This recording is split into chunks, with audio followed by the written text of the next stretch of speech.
এই ইডলি হচ্ছে, আর ইডলির চাটনিটা আমি করলাম এইমাত্র, আর এদিকটা হবে ধোসা। এই ধোসা বসবে।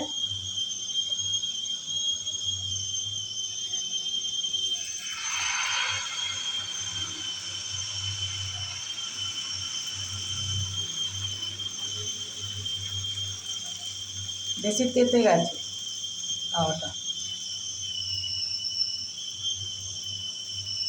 প্রথমটা একটু একটু হয় সব কিছুর ক্ষেত্রেই।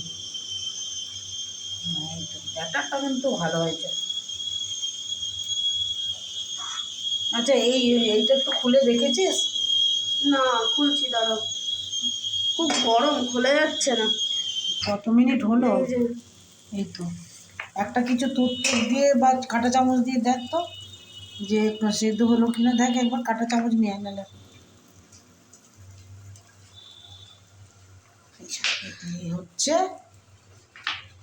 সময় লাগে 20 থেকে 25 মিনিটের মতো। এই যে টুথপিক দিয়ে দেখছি, দেখ আর একটু হবে মনে হচ্ছে। এই তো লাগছে না তো, এই তো কাঁচা নাই। তাহলে মিনিট 5 রাখ, রেখে নামিয়ে নিবি।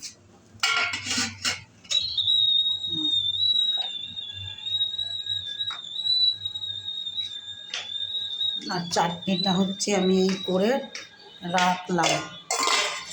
এই যে চাটনিটার মধ্যে দিয়েছি আমি কটা কাঁচা বাদাম, আর ছোলার ডাল, আর হচ্ছে শুকনো যে ভাজা ছোলা ভাজাটা পাওয়া যায় না, সেই ছোলা ভাজাটা নিয়ে 3টে সমপরিমাণে এক মুঠো করে নিয়ে কড়াইয়ে ভেজেছি।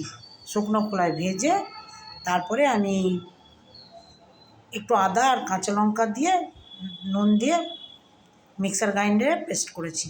এই হচ্ছে সেটা। তারপরে ওর সাথে আমি তারপরে ফোড়নে দিলাম সর্ষে, কারি পাতা আর শুকনো লঙ্কা। এই ফোড়নটা দিয়ে এর মধ্যে ঘেটে দিলাম। আর এক ফোঁটা তো নুন, মিষ্টি তো সামান্য দিয়েইছি, নুনটা পরিমাণ মতো, আর মিষ্টিটা খুব সামান্য, একদম এক ফোঁটা চিনি এই দিয়ে রেখেছি।